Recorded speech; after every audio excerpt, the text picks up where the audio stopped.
5 millones y 15 millones de ingresos mensuales, clase media integrada. Bueno, vamos a recibir ahora a Luis Brustein, periodista, columnista de Página 12 y de este programa, obviamente. ¿Cómo estás, Luis?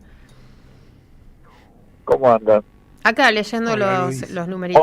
Hoy no pude ir allá, voy mañana. Bueno, dale. Me disculpo con con los oyentes. Escucha, sí, vos sabés, yo cada vez... yo siempre desconfío de las mediciones de la UCA porque siempre... Está bien, claro. Bueno, yo desconfío de todas las mediciones. Sí. Terminan favoreciendo al oficial, ¿no? Al gobierno, decís, a los gobiernos liberales. De derecha, exactamente. Sí. Porque lo que está oculto ahí es la pobreza. O sea, no sé, esa clase media indigente. Los periodistas tenemos que tener 4 o 5 trabajos para... Por eso a mí me sorprendió el nivel de inglés. A mí me sorprendió lo que es la pirámide de ingresos hoy, porque toda la gente con la que hablo, o mucha gente con la que hablo, incluso, como decís vos, periodistas, no sé, los sueldos en el periodismo no llegan a algunos a 800.000 pesos. Exactamente. No llegan. Ahí lo que está oculto es la palabra pobreza, ¿viste? Porque ahí la pobreza es mucho más que la clase media no sé cuál, y la clase media no sé qué, y la clase media... O sea, son pobres. Y son pobres nuevos, o sea, son gente que cayó en la pobreza porque aumentó todo y los ingresos no aumentaron. Para mí, o sea, hay el famoso cálculo de inflación mentiroso. En fin, vos hablás con la gente en la calle y la gente te acepta que no llega a fin de mes, que no puede comprar carne como compraba antes, que resignó un montón de cosas desde el punto de vista de lo que mira por los canales de televisión, o lo que del cable, del teléfono, de los alimentos, de que se pasó a segundas marcas. O sea, esa medición que está ahí escondido en esta definiciones, jerarquías nuevas, esas clasificaciones, categorías, es la palabra pobreza. Este es un país pobre. La mayoría del país está en la pobreza, la mayoría del país está haciendo malabarismo. Después, si la gente lo vota porque prefiere ser pobre antes que gobierne el populismo o el peronismo, bueno, eso es otra historia. Sí. Pero bueno, entonces coincidimos, entonces a mí me sorprende que la pirámide no tenga una base más amplia. Eso es lo que le comentaba a Víctor al principio. O sea, que solamente aparece un 10% con un techo de ingresos de 800.000 pesos.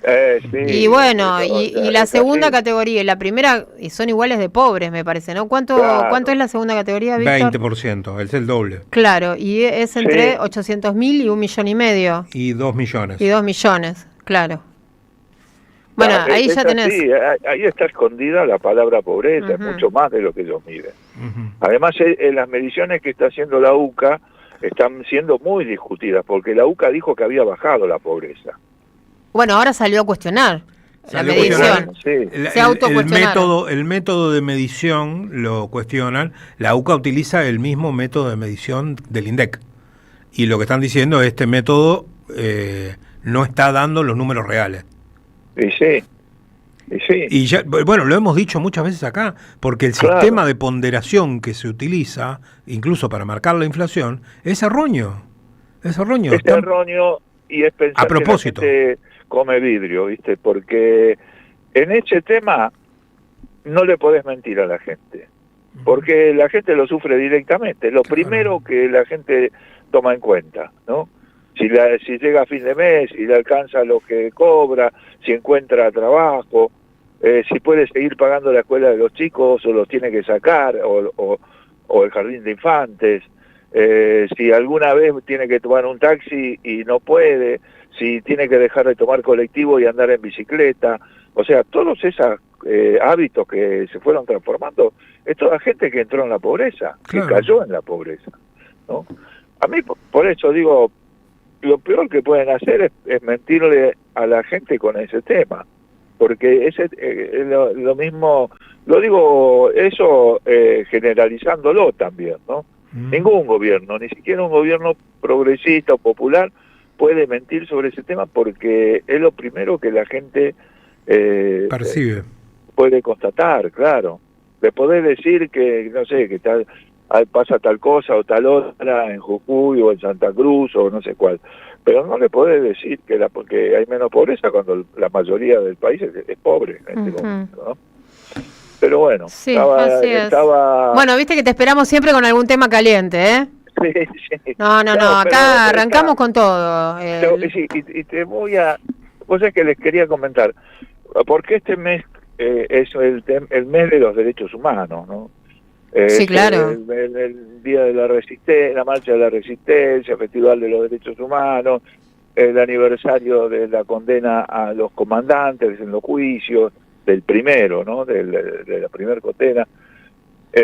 Pasan muchas cosas en diciembre relacionadas con derechos humanos y, bueno, las casas de la memoria, las comisiones de derechos humanos de distintas comunidades hacen sus actos.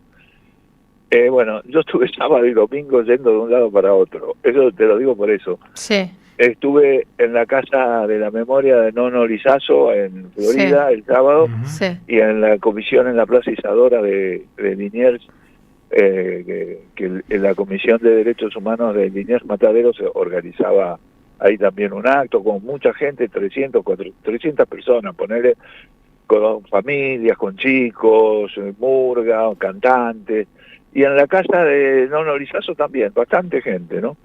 Y ellos ahí hicieron una choriciada, y por supuesto había oradores y todo demás. Pero bueno, a mí me invitaron a participar, estoy relacionado con esos dos lugares, primero por temas periodísticos, porque participé con ellos cuando la descubrieron a la casa y después la ocuparon y fue una pelea larga hasta que la pudieron declarar una casa de la memoria. Sí. Y la gente de la comisión de Liniers Mataderos, porque yo nací en Mataderos, mis viejos vivieron ahí. Así que yo otras veces he estado ahí. Y varias personas se me acercaron a decirme que nos escuchan en la radio. ¿En serio? Mira. Sí, en los dos lugares, Mirá. Bueno, saludos para ellos. Qué lindo, qué lindo. Sí, me puso contento eso. Sí, claro. Porque uno, como nosotros no vemos, ¿no?, a las personas que están del otro lado y que no, igual de todas maneras siempre recibimos mucho mensaje, mucho cariño, y vos mucho también, ¿no, Luis? En la vuelta completa. Así que bueno, está buenísimo que encontrarse, ¿no?, con los oyentes. Sí, qué bien. La verdad que y con esos oyentes además, ¿no? Sí. Totalmente, total. Todos, los queremos a todos. Bueno, eso me parecía que era interesante destacarlo. Buenísimo. ¿No? Y lo otro es que hoy justamente se cumple 40 años de la famosa declaración del nunca más y demás. Así que es. Fue la condena a las 3 juntas de comandantes en jefe que gobernaron durante a las juntas la dictadura, militares, ¿no? sí, y sobre todo la figura de Videla y de Macera, que era muy impresionante verlos en los tribunales con la cabeza baja, escuchando cosas horribles, y a los tipos no se les movía un pelo, la verdad, les importaba, lo que sentían era la humillación de la situación, donde ellos se creían los glorificados vencedores y estaban en una situación que ellos sentían como humillante por los delitos que habían cometido durante los años que ellos estuvieron gobernando. Y yo creo que es importante destacarlo eso, ¿no? Porque ahí hubo dos situaciones que se daban. Los argentinos vivimos bastante metidos en una cosa aislada del planeta, ¿no? Y no llegamos a visualizar que muchos de los procesos que se dan en nuestro país son reflejo de procesos que se van dando en el planeta, ¿no? Y en los años 80 venía un reflujo muy grande de lo que en ese momento se llamaba la Unión Soviética, y por lo tanto había un cierto relajamiento de lo que se llamaba la Guerra Fría. Nosotros pensamos, el otro día estaba escuchando un debate donde decían de la violencia, que la violencia es el último recurso, y volver a la hipocresía esa de que como si este país fuera un país de blancas palomas, cuando este país tiene una historia muy sangrienta, y sobre todo donde las clases dominantes de este país, por lo general, dirimieron sus enfrentamientos con los sectores populares de manera muy sangrienta. Fue muy sangrienta la guerra civil, fue a puro degüello de paisanos y montoneros federales, y fue muy sangrienta la guerra del Paraguay, fue verdaderamente un genocidio contra el gobierno popular que había en Paraguay en ese momento, y fue un genocidio la guerra contra los pueblos originarios en el sur. O sea, que cuando se habla de la violencia, primero hay que ponerla en un contexto histórico. Y en el contexto mundial que se estaba dando con ese relajamiento de la Guerra Fría, lo que había pasado era que durante la Guerra Fría las Fuerzas Armadas latinoamericanas habían sido cooptadas por Estados Unidos, y se les había instalado, los habían empapado con la ideología de la doctrina de la seguridad nacional, con lo cual cualquier movimiento progresista o popular que se produjera en América Latina era considerado enemigo, claro, y comunista, ¿no? Y en ese ¿por qué proliferaron tanto las dictaduras militares en América Latina? ¿Fue un fenómeno de casualidad? Evidentemente no. Eso fue impulsado y fue instalado por la política norteamericana durante la Guerra Fría, como ahora está haciendo Donald Trump, ¿no? A través de presiones, instalando la flota naval frente a las costas de Venezuela, interviniendo en los procesos electorales como el de Argentina o como el de Honduras, para instalar gobiernos que le sean dóciles. Bueno, en aquella época lo que había hecho era cooptar las Fuerzas Armadas, que de alguna manera actuaban en función de la doctrina militar que les había impuesto Estados Unidos, como fuerza hegemónica en lo que ellos llaman el hemisferio occidental, que somos nosotros. Y en ese sentido habían provocado también en toda América Latina el surgimiento de formas guerrilleras. Pero yo lo que voy es a esto: cuando se produce la salida de la dictadura en el 83, además de la derrota de Malvinas, que los había debilitado mucho al partido militar, se estaba produciendo este proceso a nivel mundial, en el cual ya a Estados Unidos ya no le interesaba tanto, porque veía que la Unión Soviética estaba perdiendo influencia, estaba entrando en una espiral de crisis que la iba a llevar finalmente al final, ¿no? Y pero entonces en ese contexto, sin embargo, la idea que había en la sociedad era que el partido militar era omnipresente, sí, y muy poderoso. Y al mismo tiempo Alfonsín, Ricardo Alfonsín, que había ganado las elecciones, le había ganado el peronismo por encima de todas las previsiones que había habido, había salido muy fortalecido, había mucha expectativa en la sociedad por el retorno a la democracia. Él se daba cuenta que tenía que sacar el peligro, de sacar del horizonte el peligro de un golpe militar, que todos los argentinos en ese momento teníamos cada vez que había un cambio de régimen de ese tipo. Él convoca, pero la idea de él era que los mismos militares se juzgaran a sí mismos. O sea, que los tribunales militares condenaran a los comandantes, sí, y punto. Para eso pone a funcionar la CONADEP, que necesitaba reunir testimonios, pruebas, documentación y demás.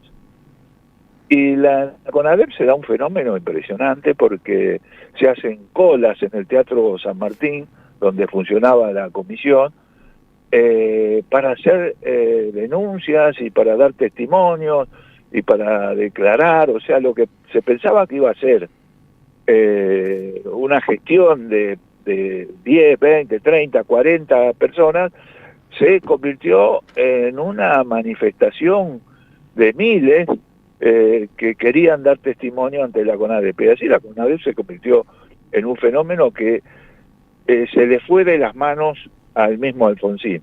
Los militares se asustaron frente a ese fenómeno y ni siquiera ellos se negaron a juzgar, a que los tribunales militares los juzgaran. No querían ser juzgados ni siquiera por sus propios tribunales. Y a Alfonsín ya no le quedó más remedio que convocar a que los juzgara un tribunal federal. Y bueno, eso empezó en septiembre del 85. Todo el 84 había sido el intento de que lo juzgaran los militares. Al final empiezan en abril del 85, perdón, termina en septiembre del 85, y a mí lo que me interesa destacar siempre es, ahí se los condenó, sí, ¿no?, a los comandantes, a los 9 comandantes, y sin embargo esas condenas después quedaron en el aire, porque después con el punto final, la obediencia debida de Alfonsín y la de el indulto de Carlos Menem, lo que se había conseguido en ese juicio quedó en el aire. Sin embargo, había algo que no quedó en el aire, porque la catarata de información que empezó a inundar a la sociedad generó una ola de repudio tan grande a nivel de la sociedad que ya era imposible dar marcha atrás. Los movimientos sociales, los movimientos de derechos humanos, que hasta ese momento marchaban muchas veces bastante acotados, bastante solos, de repente las marchas por derechos humanos se hicieron multitudinarias, y a partir de ahí hubo una condena, aparte de la condena judicial que después quedó en la nada. Hubo una condena a nivel de la sociedad, una condena popular que nunca pudieron revertir, ni siquiera ahora, ¿no? Y sí, creo que es importante señalar que no hay derechos humanos del pasado, derechos humanos del presente. La memoria es una memoria viva, y el recuerdo de los procesos contra la dictadura y por las violaciones a los derechos humanos en la dictadura es lo que nos ayuda a buscar una sociedad donde se respeten los derechos de las personas. Ese es el país que queremos. Sí. No queremos un país sin derechos, que es lo que de alguna manera está propugnando este gobierno con la reforma laboral, con todas las reformas estas legales que está haciendo, que son reformas que quitan derechos a las personas. Y yo lo que creo es que el contraste y el ejemplo de ese recuerdo tiene que mantener viva la resistencia a esta ofensiva en contra de los derechos humanos y de los derechos en general de los argentinos. Bien. Excelente, Luis. Muchísimas gracias, como siempre, por traer estos temas y por subirte a la vuelta. Sí, bueno, dale. Un abrazo grandote. Abrazo. Luis Brustein, 19:02. Es la hora de la media vuelta. Enseguida regresamos.